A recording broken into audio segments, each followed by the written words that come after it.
Quem pensa enriquece. Capítulo 2. Fé. Visualização e crença na realização do desejo. Segundo passo para a riqueza. A fé é a química-chefe da mente. Quando a fé é misturada ao pensamento, o subconsciente capta o pensamento instantaneamente, traduz tal pensamento em seu equivalente espiritual e o transmite à inteligência infinita, como no caso da oração. Fé, amor e sexo são as mais poderosas de todas as principais emoções positivas. Quando as três são misturadas, tem o efeito de colorir a vibração do pensamento, de tal maneira que no mesmo instante este atinge a mente subconsciente, onde é transformada em seu equivalente espiritual, a única forma que induz uma resposta da inteligência infinita. Amor e fé são psíquicos, relacionam-se ao aspecto espiritual do homem. O sexo é puramente biológico e se relaciona apenas ao aspecto físico. A mistura ou combinação dessas três emoções tem o efeito de abrir uma linha direta de comunicação entre a mente finita e pensante do homem e a inteligência infinita. Como desenvolver a fé? Aqui está uma declaração que proporcionará melhor compreensão da importância que o princípio da autossugestão assume na transmutação do desejo em seu equivalente físico ou monetário. Fé é um estado mental que pode ser induzido ou criado por afirmações ou por instruções repetidas à mente subconsciente mediante autossugestão. A título de ilustração, considere o propósito pelo qual se presume que você esteja lendo este livro. O objetivo, naturalmente, é adquirir a capacidade de transmutar o impulso intangível do desejo em seu equivalente físico, dinheiro. Seguindo as instruções dadas nos capítulos sobre autossugestão e mente subconsciente, resumidas no capítulo sobre autossugestão, você pode convencer a mente subconsciente de que acredita que receberá aquilo que pede. O subconsciente agirá sobre essa crença e a devolverá para você na forma de fé, seguida de planos definidos para a aquisição daquilo que você deseja. O método para se desenvolver a fé, onde ela ainda não existe, é extremamente difícil de descrever. De fato, quase tão difícil quanto descrever a cor vermelha para um cego que nunca enxergou as cores e não tem com que comparar o que você descreve. Fé é um estado mental que você pode desenvolver à sua vontade após dominar os 13 princípios, pois é algo que se desenvolve de modo espontâneo pela aplicação e uso desses princípios. A repetição de ordens à mente subconsciente é o único método conhecido para o desenvolvimento espontâneo da fé. Talvez o significado disso possa ser esclarecido com a seguinte explicação sobre de que modo os homens às vezes se tornam criminosos. Nas palavras de um famoso criminologista, quando os homens entram em contato com o crime pela primeira vez, o abominam. Se permanecem em contato por um tempo, se acostumam e o suportam. Se permanecem em contato por tempo suficiente, por fim o abraçam e são influenciados por ele. É o equivalente a dizer que qualquer pensamento transmitido ao subconsciente repetidas vezes acaba sendo aceito e o subconsciente passa a agir de acordo, a fim de traduzir tal pensamento em seu equivalente físico pelo procedimento mais prático que esteja disponível. A respeito disso, considere de novo a declaração. Todos os pensamentos dotados de emoção, envolvendo sentimentos e misturados à fé, começam a se traduzir imediatamente em seu equivalente físico. As emoções ou porção sensível dos pensamentos são o que confere vitalidade, vida e ação aos pensamentos. As emoções de fé, amor e sexo, quando misturadas a qualquer pensamento, proporcionam maior ação do que qualquer uma delas pode proporcionar sozinha. Não apenas os pensamentos misturados à fé, mas também aqueles misturados com qualquer uma das emoções positivas ou negativas podem alcançar e influenciar a mente subconsciente. A partir dessa afirmação, você entenderá que a mente subconsciente traduzirá em seu equivalente físico um pensamento de natureza negativa ou destrutiva tão prontamente quanto agirá sobre pensamentos de natureza positiva ou construtiva. Isso aplica o estranho fenômeno conhecido como infortúnio ou azar, experimentado por muita gente. Milhões de pessoas acreditam-se condenadas à pobreza e ao fracasso por causa de alguma força estranha sobre a qual acreditam não ter controle. Essas pessoas são criadoras dos próprios infortúnios devido à crença captada pela mente subconsciente e traduzida em seu equivalente físico.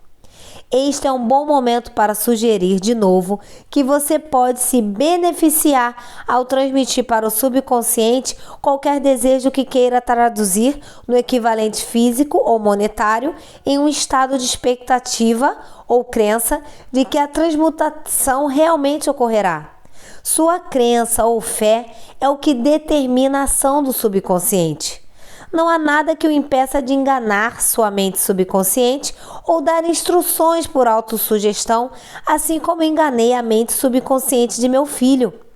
Para tornar a, entre aspas, enganação mais realista, quando invocar o subconsciente, comporte-se como faria se já estivesse de posse da coisa material que está exigindo. A mente subconsciente transmutará em seu equivalente físico, pelo meio mais direto e prático disponível, qualquer ordem dada em estado de crença ou fé de que o comando será executado.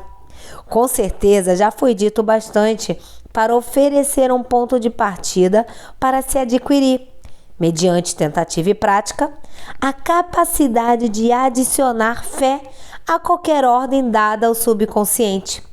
A perfeição virá com a prática, não tem como vir pela mera leitura das instruções. Se é verdade que alguém pode se tornar criminoso por associação com o crime, e esse é um fato conhecido, é igualmente verdade que se pode desenvolver fé, sugerindo deliberadamente ao subconsciente que se tem fé. A mente acaba por assumir a natureza das influências que a dominam. Entenda essa verdade e você saberá por que é essencial incentivar as emoções positivas como forças dominantes de sua mente e desestimular e eliminar as emoções negativas. Uma mente dominada por emoções positivas torna-se morada propícia ao estado mental conhecido como fé. Uma mente sob tal domínio pode dar instruções à vontade para o subconsciente, que as aceitará e agirá de acordo imediatamente. Fé é um estado mental que pode ser induzido por autossugestão. Ao longo dos tempos, os religiosos têm aconselhado a humanidade aflita a ter fé nesse, naquele e naquele outro dogma ou credo, mas fracassam em dizer às pessoas como ter fé. Não afirmam que fé é um estado mental que pode ser induzido por autossugestão. Em uma linguagem que qualquer ser humano normal pode entender, descreveremos tudo o que se sabe sobre o princípio pelo qual a fé pode ser desenvolvida onde ainda não existe. Tenha fé em si mesmo, fé no infinito. Antes de começarmos, você deve recordar mais uma vez que fé é o elixir eterno que concede vida, poder e ação ao pensamento. Vale a pena ler a sentença anterior uma segunda, uma terceira e uma quarta vez. Vale a pena ler em voz alta. Fé é o ponto de partida de toda acumulação de riqueza. Fé é a base de todos os milagres e de todos os mistérios que não podem ser analisados pelas leis da ciência. Fé é o único antídoto conhecido para o fracasso. Fé é o elemento, a substância química que, quando misturada à oração, permite uma comunicação direta com a inteligência infinita. Fé é o elemento que transforma a vibração comum do pensamento, criada pela mente finita do homem, no equivalente espiritual. Fé é o único agente mediante o qual a força cósmica da inteligência infinita pode ser controlada e usada pelo homem. Cada uma das declarações anteriores pode ser comprovada. A comprovação é simples e facilmente demonstrável. Está contida no princípio da autossugestão. Vamos centrar nossa atenção, portanto, na autossugestão e descobrir o que é e o que pode produzir. É fato bem conhecido que os indivíduos acabam por acreditar no que quer que repitam para si mesmos, seja a afirmação verdadeira, seja falsa. Se o homem repetir uma mentira vezes e mais vezes, acabará aceitando a mentira como verdade. Mais do que isso, aceitará que é verdade. Todo indivíduo é o que é por causa dos pensamentos dominantes que permite que ocupem sua mente. Pensamentos que a pessoa deliberadamente coloca na própria mente, encoraja com simpatia e aos quais mistura uma ou mais emoções, constituem as forças motivadoras que dirigem e controlam todos os seus movimentos, gestos e ações. A declaração a seguir é muito significativa e verdadeira. Pensamentos misturados com quaisquer sentimentos ou emoções constituem uma força magnética que atrai das vibrações do éter outros pensamentos similares ou relacionados.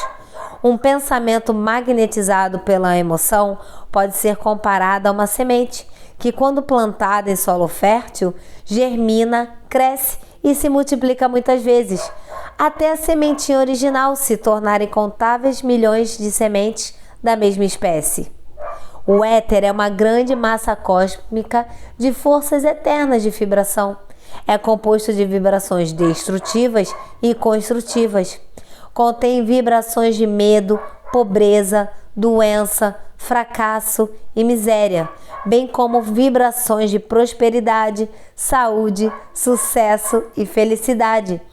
Tão seguramente quanto transporta o som de centenas de músicas e de centenas de vozes humanas, todas elas mantendo a individualidade e meios de identificação através do rádio. A mente humana atrai constantemente do grande depósito do éter as vibrações que se harmonizam com aquilo que a domina. Qualquer pensamento, ideia, plano ou propósito que alguém mantém na mente atrai das vibrações do éter uma multidão de parentes. Soma esses parentes à própria força e cresce até se tornar o mestre motivador dominante do indivíduo em cuja mente está alojado. Voltemos agora ao ponto de partida para ver como a semente original de uma ideia, plano ou propósito pode ser plantada na mente. É simples. Qualquer ideia, plano ou propósito pode ser colocado na mente mediante repetição do pensamento. Por isso você deve redigir uma declaração de sua maior meta ou objetivo principal definido, memorizá-la e repeti-la em voz alta dia após dia, até essas vibrações sonoras chegarem a seu subconsciente. Nós somos o que somos por causa das vibrações de pensamento que captamos e registramos em meio aos estímulos do ambiente cotidiano. Decida-se a jogar fora as influências de qualquer ambiente infeliz e a construir a própria vida como deseja. Fazendo um inventário dos ativos e passivos mentais, você descobrirá que sua maior fraqueza é a falta de autoconfiança. Essa desvantagem pode ser superada e a timidez pode ser traduzida em coragem com a ajuda da autossugestão. A aplicação desse princípio pode ser feita mediante um simples conjunto de pensamentos positivos declarados por escrito, memorizados e repetidos até se tornarem parte do equipamento de trabalho da mente subconsciente. Fórmula da autoconfiança. Número 1. Sei que tenho capacidade para alcançar meu objetivo definido de vida. Portanto, exijo de mim uma ação persistente e contínua rumo à sua consecução e prometo aqui e agora realizar tal ação. Número 2. Entendo que os pensamentos dominantes em minha mente acabarão se reproduzindo em ação física externa e gradualmente se transformarão em realidade física. Portanto, me concentrarei por 30 minutos diários na tarefa de pensar sobre a pessoa que pretendo me tornar, criando em minha mente uma imagem mental clara dessa pessoa. Número 3. Sei que, pela autossugestão, qualquer desejo que mantenha de modo persistente em minha mente acabará buscando os meios práticos para alcançar o objetivo. Portanto, dedicarei 10 minutos diários para exigir de mim o desenvolvimento da autoconfiança. Número 4. Redigi uma descrição clara do meu objetivo principal definido de vida e não vou parar de tentar até ter desenvolvido autoconfiança suficiente para sua realização. Número 5. Entendo plenamente que nenhuma riqueza ou posição pode durar muito tempo, a menos que construída sobre a verdade e a justiça. Portanto, não participarei de nenhuma transação que não beneficie a todos os envolvidos. Terei sucesso atraindo para mim as forças que desejo usar e a cooperação de outras pessoas. Induzirei os outros a me servir, mostrando minha disposição de servir aos outros. Eliminarei o ódio, a inveja, o ciúme, o egoísmo e o cinismo, desenvolvendo amor por toda a humanidade, porque sei que uma atitude negativa em relação aos outros nunca poderá me trazer sucesso. Farei com que os outros acreditem em mim porque acreditarei neles e em mim mesmo.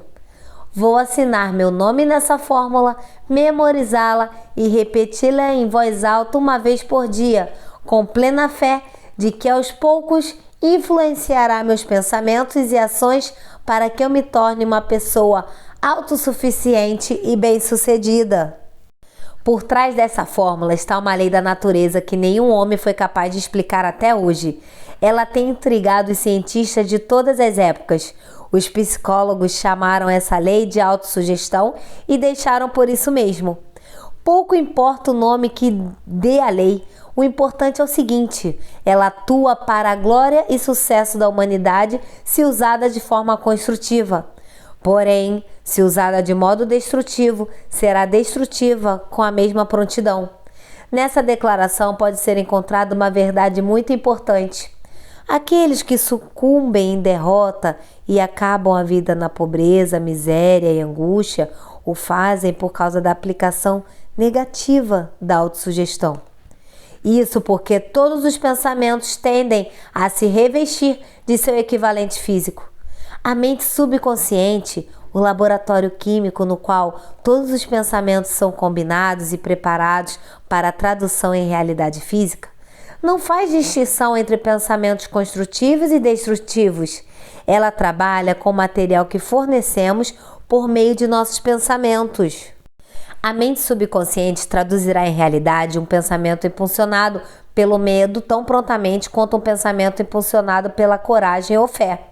As páginas da história da medicina são ricas em casos de suicídio sugestivo.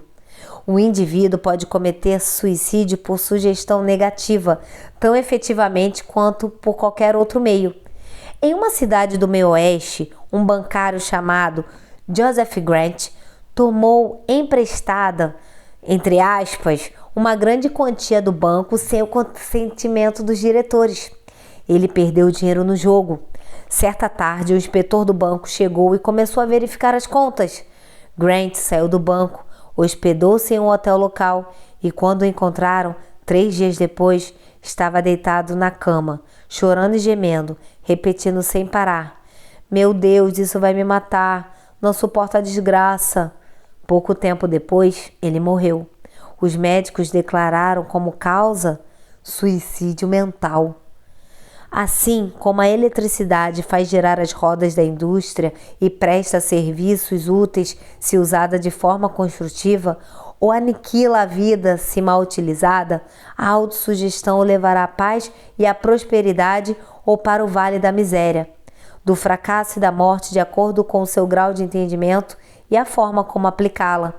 Se você encher sua mente de medo, dúvida e incredulidade em sua capacidade de se conectar às forças da inteligência infinita e utilizá-las, a autossugestão captará esse espírito de incredulidade e o utilizará como um padrão que a mente subconsciente traduzirá no equivalente físico.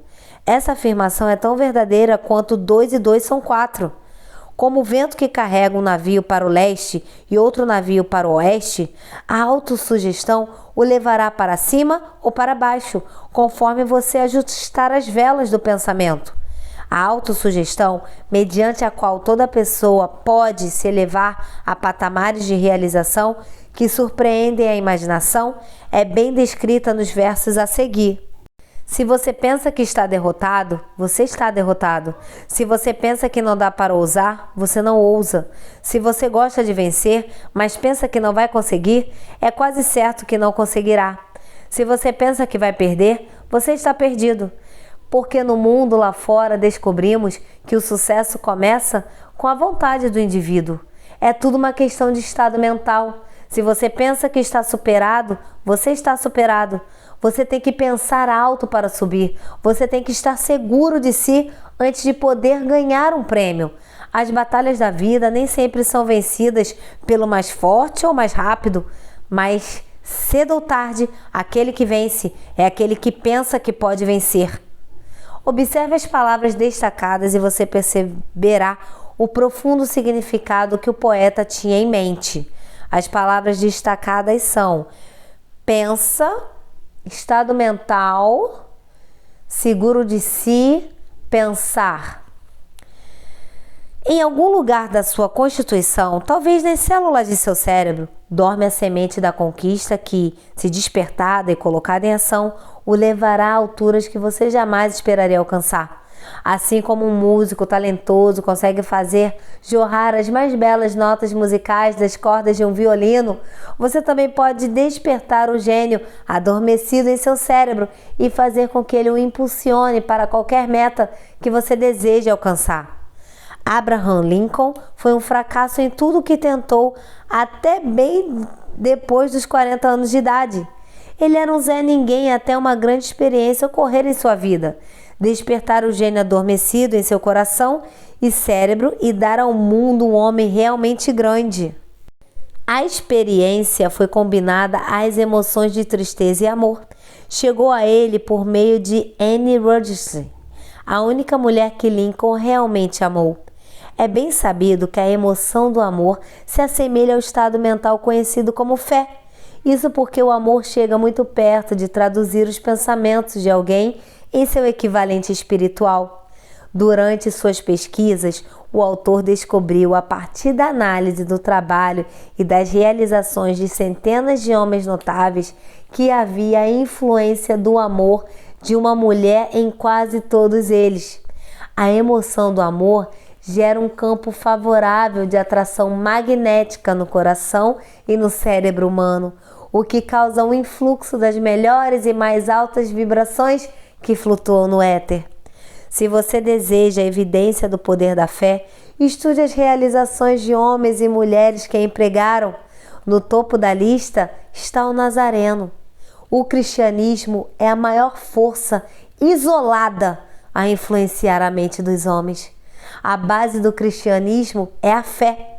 Não importando quantas pessoas tenham pervertido ou interpretado mal o significado dessa grande força e não importando quantos dogmas e credos tenham sido criados em seu nome e não reflitam seus princípios.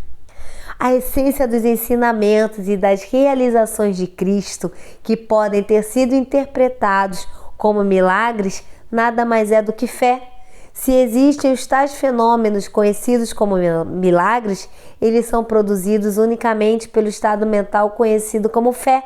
Alguns professores de religião e muitos que se chamam cristãos não entendem nem praticam a fé. Vamos considerar o poder da fé, tal como é demonstrado hoje em dia por um homem bem conhecido em toda a civilização, Mahatma Gandhi da Índia. Nesse momento, o mundo tem um dos exemplos mais surpreendentes das possibilidades da fé.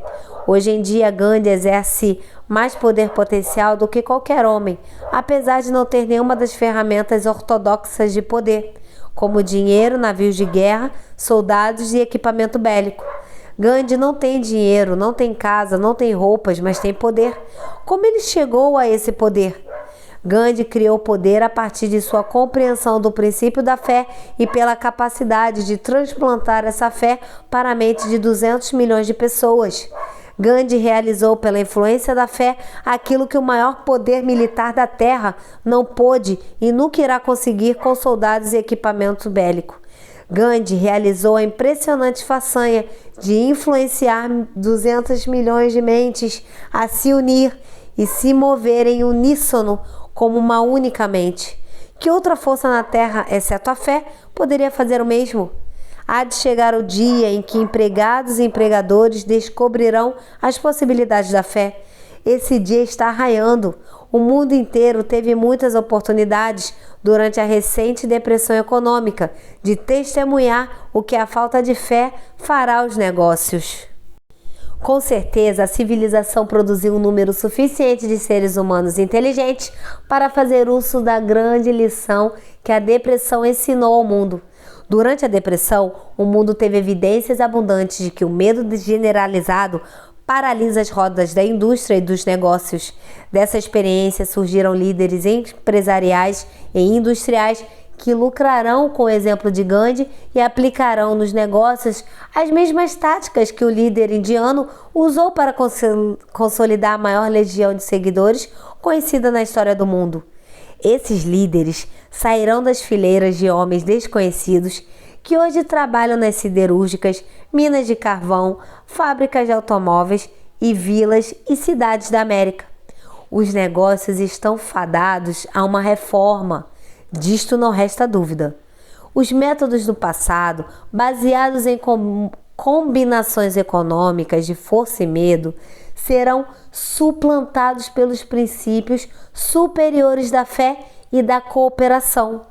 Os trabalhadores receberão mais do que salários diários, receberão dividendos do negócio, assim como aqueles que fornecem o capital, mas antes deverão dar mais aos empregadores e parar com as discussões e barganhas à força, à custa do público.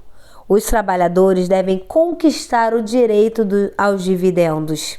Além disso, e o mais importante de tudo, os trabalhadores serão guiados por líderes que compreenderão e aplicarão os princípios empregados por Mahatma Gandhi. Somente assim os líderes podem obter dos liderados o espírito de plena cooperação que constitui poder em sua forma mais elevada e duradoura. A estupenda era das máquinas em que vivemos e da qual estamos emergindo tirou a alma dos homens. Seus líderes guiaram os homens como se fossem peças de máquinas frias.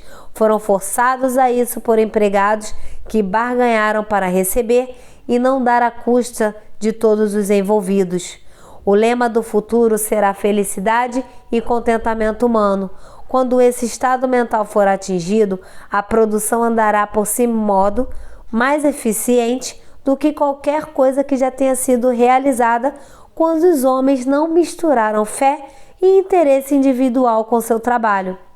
Devido à necessidade de fé e cooperação na gestão de negócios e indústrias, será interessante e lucrativo analisar um episódio que fornece uma excelente compreensão do método pelo qual empresários e industrialistas acumularam grandes fortunas, dando antes de tentar ganhar. O episódio escolhido remonta a 1900, quando a United States Steel Corporation era formada. Ao ler a história, tenha em mente estes fatos fundamentais e você entenderá como as ideias foram convertidas em fortunas imensas. Primeiro, a gigante United States Steel Corporation nasceu na mente de Charles M. Schwab, na forma de uma ideia produzida por sua imaginação. Segundo, ele misturou fé com a ideia. Terceiro, formulou um plano para transformar a ideia em realidade física e financeira. Quarto, colocou o plano em ação com seu famoso discurso no University Club. Quinto, aplicou e seguiu o plano com persistência, apoiando-o com decisão firme até ele estar totalmente executado. Sexto, preparou o caminho para o sucesso com um desejo ardente de sucesso. Se você é um daqueles que sempre se perguntaram como grandes fortunas são acumuladas, a história da criação da United States Steel Corporation será esclarecedora. Se tem alguma dúvida de que os homens podem pensar em enriquecer, essa história deve dissipar tal dúvida, porque no caso da United States Steel, você pode ver com clareza a aplicação de grande parte dos 13 princípios descritos neste livro. O espantoso poder de uma ideia foi vividamente descrito por John Lowell no New York World Telegram. A narrativa é republicada aqui por cortesia do jornal. Um belo discurso de $1 bilhão após o jantar. Quando, na noite de 12 de dezembro de 1900, cerca de 80 representantes da nobreza financeira do país se reuniram no salão de banquetes do University Club, na Quinta Avenida, para homenagear um jovem do Oeste, nem meia dúzia dos convidados se deu conta de que viria a testemunhar o mais importante episódio da história industrial americana. J. Edward Simons e Charles Stuart Smith, com o peito cheio de gratidão pela exuberante hospitalidade com que haviam sido recebidos por Charles M. Schwab em recente visita a Pittsburgh, organizaram o jantar para apresentar o empresário do aço de 38 anos à Sociedade Banqueira do Leste. Só não esperavam que ele incendiasse o encontro. De fato, preveniram-no de que os peitos dentro das camisas engomadas de Nova York não reagiam bem a discursos e que, se não quisesse entediar os Stillmans, Harrimans e Vanderbilts, o melhor seria limitar-se a 15 ou 20 minutos de palavreado pomposo e polido e nada mais. Até John Pierpont Morgan, sentado à direita de Schwab, como convinha à sua dignidade imperial, pretendia agraciar a mesa de banquete com sua presença apenas brevemente. Quanto à imprensa e ao público, o acontecimento era de todo tão pouco importante que não se viu menção nos jornais no dia seguinte. Enfim, os dois anfitriões e seus distintos convidados degustaram os habituais 7 ou 8 pratos. Houve pouca conversa e a que houve foi contida. Poucos banqueiros e corretores conheciam Schwab, cuja carreira havia transbordado pelas margens do Monongahela e ninguém o conhecia bem. Contudo, antes de a noite acabar, eles e Morgan, o senhor do dinheiro, seriam arrebatados e um bebê de $1 bilhão, a United States Steel Corporation, seria concebido.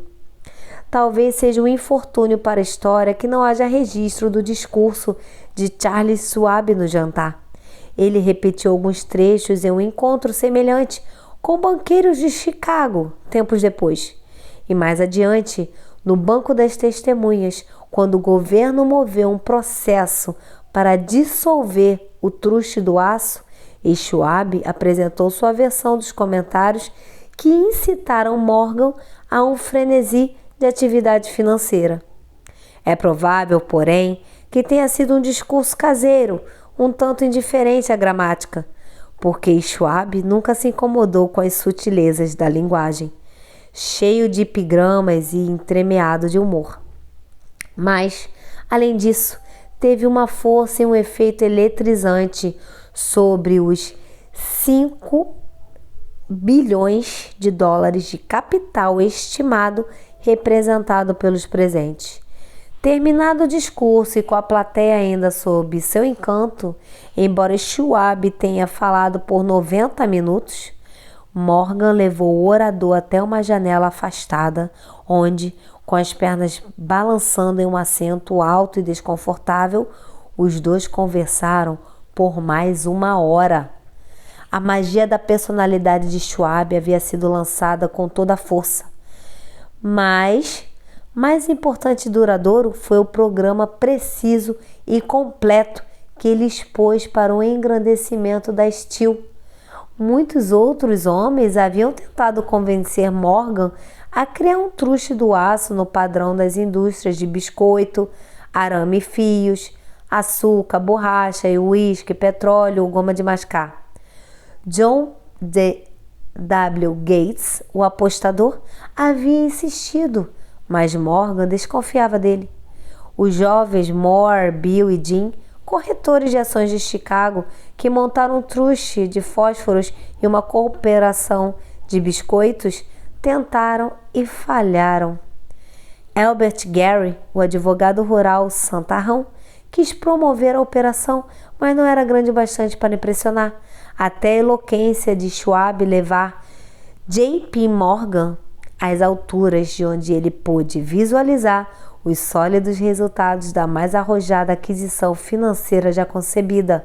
O projeto era considerado um sonho delirante de doidos atrás de dinheiro fácil. O magnetismo financeiro que há uma geração começara a atrair milhares de empresas pequenas, às vezes geridas de modo ineficiente, para grandes conglomerados que esmagavam a concorrência, entrou em operação no mundo do aço, por meio dos expedientes de John Gates, o jovial pirata empresarial. Gates já tinha formado a American Steel and Wire Company, a partir de uma cadeia de pequenas empresas, e com Morgan havia criado a Federal Steel Company. A National Tube e a American Bridge eram outras duas companhias de Morgan, e os irmãos Moore haviam abandonado o negócio de fósforos e biscoitos para formar o grupo American, Team Place, Steel Hope, Sheet Steel e a National Steel Company. Mas, comparados ao gigantesco trust vertical de Andrew Carnegie, truste que pertencia e era operado por 53 sócios, os outros conglomerados eram ninharias. Poderiam se associar como quisessem, mas nem todos juntos conseguiriam causar nem sequer um arranhão na organização de Carnegie, e Morgan sabia disso.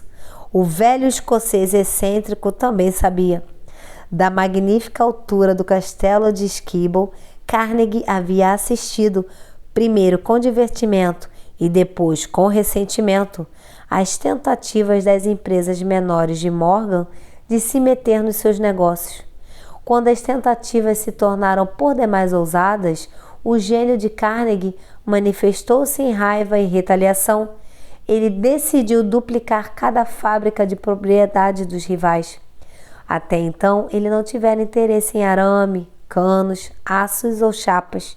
Em vez disso, contentava-se em vender aço bruto para essas empresas e deixá-las trabalhá-lo como desejassem.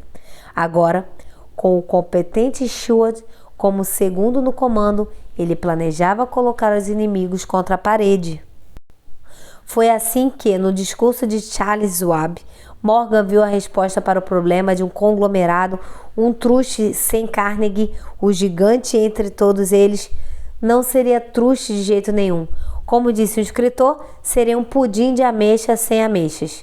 O discurso de Schwab na noite de 12 de dezembro de 1900, sem dúvida, transmitiu a inferência, embora não a promessa, de que o imenso empreendimento de Carnegie poderia ser colocado sob a tenda de Morgan.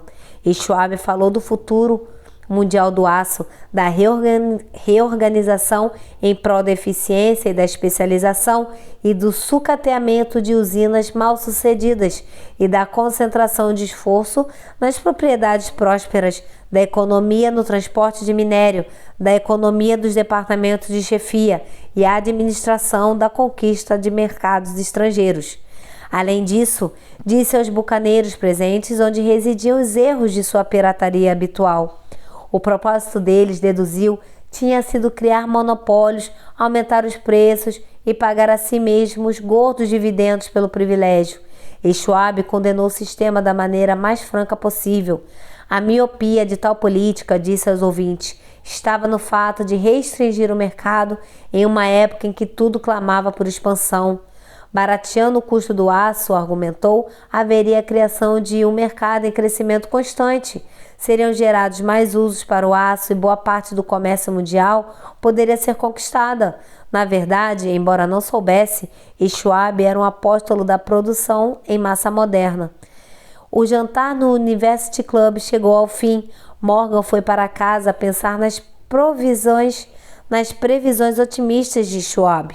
E Schwab voltou para Pittsburgh para administrar os negócios de aço de W. Andrew Carnegie, enquanto Gary e o resto voltaram para o mercado de ações para matar o tempo à espera do próximo passo, que não demorou muito para ser dado. Levou cerca de uma semana para digerir o banquete de argumentos que Schwab lhe servira. Quando se assegurou de que não haveria indigestão financeira, mandou chamar a Schwab e se deparou com um jovem um tanto reticente. E Schwab indicou que o magnata do aço poderia não gostar caso descobrisse que o presidente de sua empresa andava flertando com o imperador de Wall Street na rua, qual Carnegie estava decidido a jamais pisar. Então foi sugerido por John Gates, o intermediário, que se por acaso Schwab fosse ao Beverly Hotel, na Filadélfia, J.P. Morgan, por acaso, também poderia estar lá. Entretanto, quando Schwab chegou, Morgan estava inconvenientemente doente em sua casa em Nova York. Então, a convite insistente do homem mais velho, Schwab foi para Nova York e se apresentou à porta da biblioteca do financista. Alguns historiadores econômicos professam a crença de que, do começo ao fim do drama, o cenário foi montado por Andrew Carnegie. O jantar para Schwab, o famoso discurso, a conferência de domingo, a noite entre Schwab e o rei do dinheiro seriam eventos organizados pelo astuto escocês. A verdade é exatamente o contrário. Quando Schwab foi chamado para consumar o acordo, nem sabia se o chefinho, como Andrew era chamado, sequer escutaria uma oferta de compra, e especialmente de um grupo de homens que ele não considerava nada santos. Mas Schwab levou para a reunião com Morgan 6 folhas de próprio punho em caligrafia elegante, com números que, para ele, representavam o valor físico e a capacidade de ganho potencial de cada companhia de aço que considerava uma estrela essencial no novo firmamento do metal. 4 homens passaram a noite em cima daqueles números.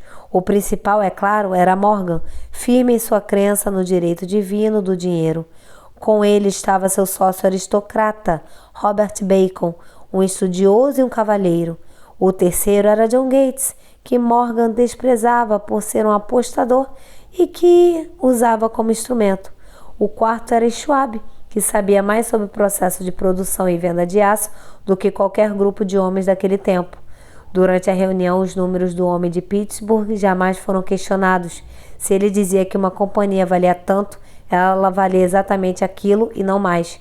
E Schwab também insistiu em incluir no conglomerado apenas as companhias por ele indicadas.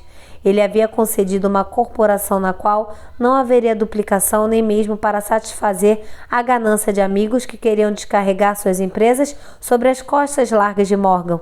Com isso, deixou de fora, de propósito, uma série de grandes empresas sobre as quais os Walruses e Carpenters de Wall Street haviam lançado olhos ávidos. Quando raiou o dia, Morgan levantou-se e endireitou as costas. Restava apenas uma questão. Você acha que consegue convencer Andrew Carnegie a vender? Perguntou o banqueiro. Posso tentar, respondeu Schwab. Se conseguir convencê-lo a vender, eu tratarei do assunto, disse Morgan. Até ali, tudo bem. Mas será que Carnegie venderia? Quanto pediria? E Schwab imaginava uns 320 milhões de dólares. Como aceitaria o pagamento? Ações comuns ou preferenciais? Títulos? Dinheiro? Ninguém conseguiria levantar $1/3 bilhão em dinheiro. Em janeiro, houve um jogo de golfe no campo gelado e pantanoso de St. Andrews, em Westchester, com Andrew entrouxado em suéteres contra o fio e Charlie com a conversa loquaz de sempre para manter a animação. Mas ninguém falou de negócios até os dois se sentarem no calor aconchegante do chalé de Carnegie ali perto. Então, com a mesma persuasão que havia hipnotizado 80 milionários do University Club, e Schwab derramou as promessas cintilantes de aposentadoria com conforto de incontáveis milhões para satisfazer os caprichos sociais do velho.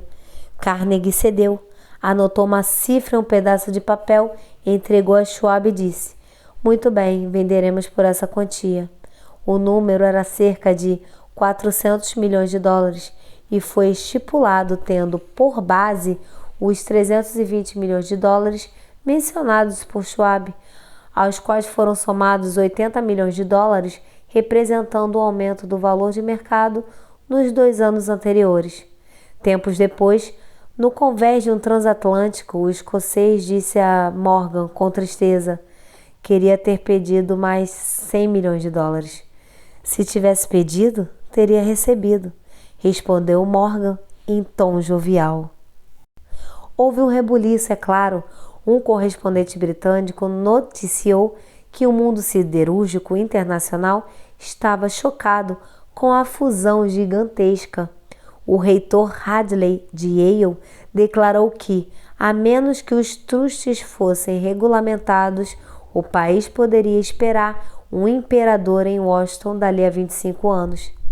Mas Kinney, o hábil manipulador do mercado acionário, dedicou-se ao trabalho de empurrar as novas ações para o público com tanto vigor que todo o excesso, estimado por alguns em quase $600 milhões, foi absolvido em um piscar de olhos.